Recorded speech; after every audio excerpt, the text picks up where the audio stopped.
Now let's add a bony texture to some parts of the body. So what we've got now is basically the skin, right? So let's go ahead and clean this up a bit. Let's take this bottom layer, which isn't really doing anything. We'll go ahead and delete that. We can go ahead and name these if we want to. We could call this curve. This one is going to be the, I believe, the scales. And then here we've got the bump and some color. And then what we can do is take all of these, and I'll just select those, and let's right click and say group layers. You can also hit Control G, and we'll create a group, which is a folder up at the top, which we can close. I'll go ahead and click on this, and we'll call this skin base. All right, so now we can start to keep everything a little bit more organized. Now we want to add sort of a bony texture, and we could create another set of layers like this, or we can simply add a material or smart material. And so let's go into the existing smart materials that we have in Painter. And I'm going to come up to this bone stylized, and I'm just going to drop it at the top. So now you can see we have two folders, the skin base and the bone stylized. Now the bone stylized right now is taking over the whole body, which in this case isn't what we want. And so let's start by creating a mask. And we want to not only mask out UV pieces, but we'll eventually go ahead and paint out a mask on the body itself.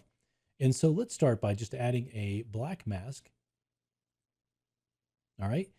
And I'm only going to add this to the parts of the body that need to have any sort of bony kind of texture. Now with this body, it's different because everything is sort of combined together. The claws are actually part of this mesh, as you can see. And so what we can do is use this texture not only for these bits up here, but also for the claws as a base. And so I'm going to go ahead and click this one, and the UVs down here for the claws, which it's nice that they're separated out into their own shells. The toes as well. Let's do the other side here.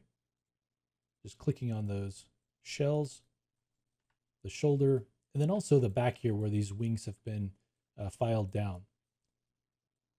All right, so that gives us the bony kind of material that we have here on each of these shells, but we also want to come in and only show the bony part on this top part. And so we can now come in and continue to modify this mask. But what we need to do is modify it with paint that we want to create. We can go ahead and just switch to our paint tool. And with black selected, I want to now go back in and kind of unmask certain areas. And you can see we have bump involved here too, which is giving us a very specific kind of look as we erase some of these details here. So I'll come in and kind of erase up to here. We can get a brush size that is a little bit smaller to kind of get into some of these areas. Maybe something like that to kind of get up in there. We can also grab a different kind of brush if we want to kind of break things up a little bit. So if we go to our brushes, we could get something that is a little bit chunkier, maybe one of these dirt type brushes. Take the size down a little bit, and you can see the effect of that. It makes it so it's not quite an even line there as we mask out these different areas. Okay, so something like that. And back across the back here as well. I'm just going to try to blend that a little bit more. Okay, let's come in on this side as well. We'll do the same thing. We're just masking out that bony texture from affecting the areas of the shoulder that we don't want it to mask. If you need to, you can move your light around. So I'm going to shift and right click to move the light so we can see things a little bit better. It's just rotating that environment around there and the lighting along with it. Let's go back to our soft brush here just to kind of get this quickly in. All right. Take the size down a little bit. Like that. Kind of get in there a little bit more. And then we can go back in and kind of break things up like we did on the other side. Now I still don't like the sharpness of the edge there. Same thing with this. And so what we can do is actually blur the effect. And so let's add a filter, and we're adding it to the mask, not to the bone itself. And so let's choose a blur, and then we can, let's come and look at it on the side. We can dial this blur intensity up a little bit so it sort of fades that into the surface a little bit more. And you can see that on that side as well, looks a lot better. All right. This one is mostly bone there. And so the only thing that I might want to do is add a little bit more roughness where this has been filed off. And we could do that with, for instance, another layer. We could go into our folder here. All right, right on this dirt. And you can see if you open up the folder, you can see all of the layers that make up this bone material. And so we could add a new paint layer. And let's go ahead on this layer, and I'm going to choose to paint. Let's choose a sort of dots brush here with a low size amount. Okay. And then I'm going to choose to paint on the height. So let's come down here and turn off color. And I'm going to choose to make these into slightly lower bits here. And so I'm just going to come in here and make this look like the inside of that where it's been filed down and cut off. I'll do the same thing on this side. Just on the inner part there. Let's go ahead and get a slightly lower height and just right in the middle, make those a little bit deeper. So something like that.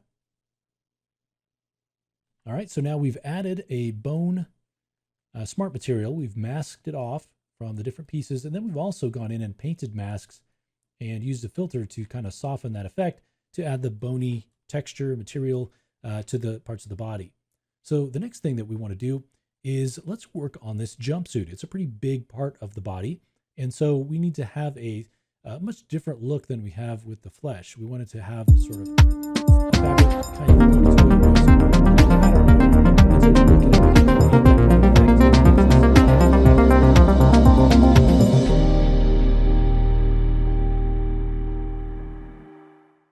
Now let's take a look at the jumpsuit and how we can start to add some texture to this.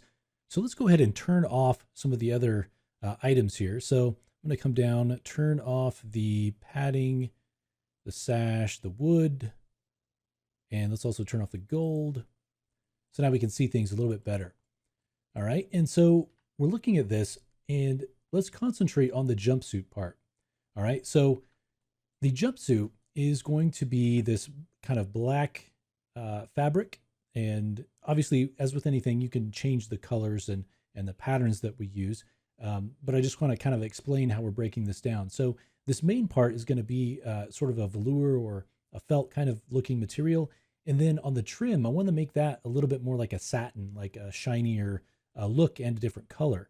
And so we've got this bit coming up and around this sort of enclosure here, and then also along the legs as well. I want to make that that satin color. So we've got kind of two different materials that we want to add, and then also on the main part of it, I want to have a repeating pattern in the print. And so let's again, still on the body layer, add another group of layers to kind of dial this in. And so let's add and start with a fill layer. So I'm going to go ahead and create a fill and just dump it right at the top. And we're going to make this the main part of the jumpsuit. And so I'm going to come down to the roughness, and I want to just increase that roughness a little bit. So I'm at around 0.7. We can modify this later, but I think that's probably pretty good. Now let's choose a pattern to use. And we can do that by going to procedurals. You can come down here and you can see there's a bunch of different tiling patterns that you can use. And so you can do it that way.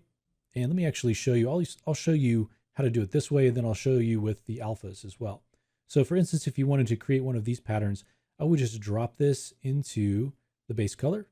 And inside of this, if we open up the parameters, there are actually some tiling. There's a tiling slider, and you can tile it how you want. And if you wanted to make this higher, you could just enter that number. You can also change the scale of each one of these. So if you use these procedurals here, you have a lot of control, and it happens very, very quickly. All right. And so that's one way to go about it. But if you don't see the shape that you like, you can actually use a single alpha. So in my case, I'm going to go to alphas. And the one that I chose, you can see there are a lot of different patterns in here. You can bring your own in as well. There's lots of different kinds of shape. There's kind of a Celtic wave, cross, lots of different kinds of shapes. The one that I want to get is, let's choose circle. This circular stick is the one that I've used. And so I'm going to go ahead and take this. And this is not a repeating pattern. This is one instance of this alpha, which you can use for a lot of different things.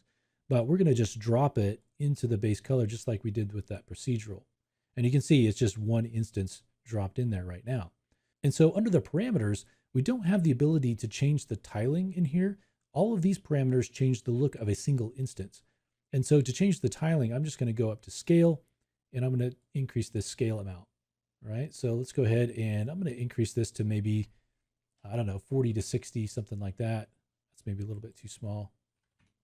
And then go back to the parameters and I want to give some space between there. And so you can come in here, you can change the number of lines around there. So let's set it to maybe 5 or 6. We can change the offset, something like that. We can change the length of the bars, so we can make them a little bit shorter. And so you have a lot of flexibility still in creating the look that you want.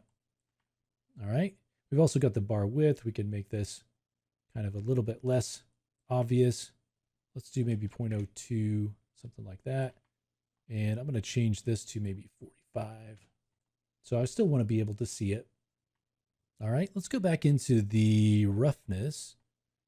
And I just want to play with the roughness. I'm going to actually increase it a little bit. So it's really, really matte. And that'll contrast well with the kind of satin look that we'll have for the other bits. Okay, we'll call this something like jump base. And now let's create the satiny kind of look for the trim. And so to do that, let's go ahead and add a fill layer. All right, and let's go into the base color. And I'm going to choose either kind of a blue or a bluish purple. It's up to you, but I think maybe something like that. Maybe be a little bit more purple in there. Maybe something like that. Okay, for the color. And now for the rest of this, I want to actually dial this in to be more of a satiny kind of a look. And to do that, we can play with the roughness, but also the metallic. And so if we start to bring this metallic up, you can see that really helps create that kind of effect. So I can increase the roughness a little bit, but I still want it to be nice and shiny. So my roughness is there about 0.3 with the metallic up at 0.7. We can bring that up even a little bit further. And let's go ahead and turn off the height, and I'll turn off normal as well. And so now what we can do is start to mask off the different areas that we don't want. So in this case, it's probably easier to mask the areas we do want to have this.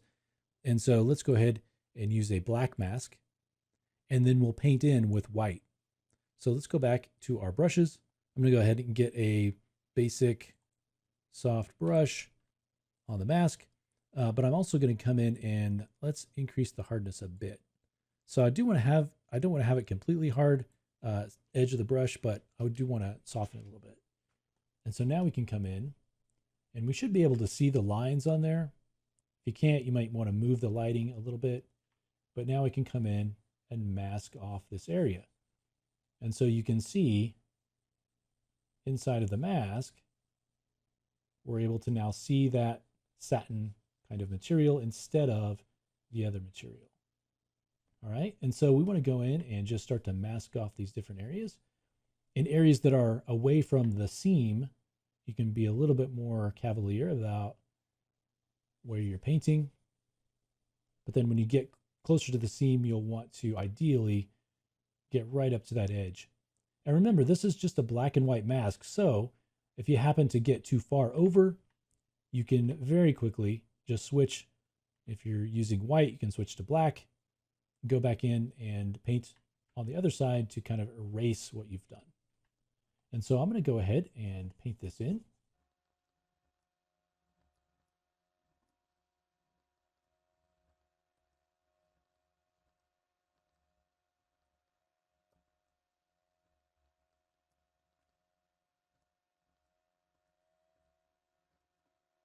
All right, and then I'll also mask off on the legs. Let's go ahead and turn on our symmetry for this so I don't have to do it twice.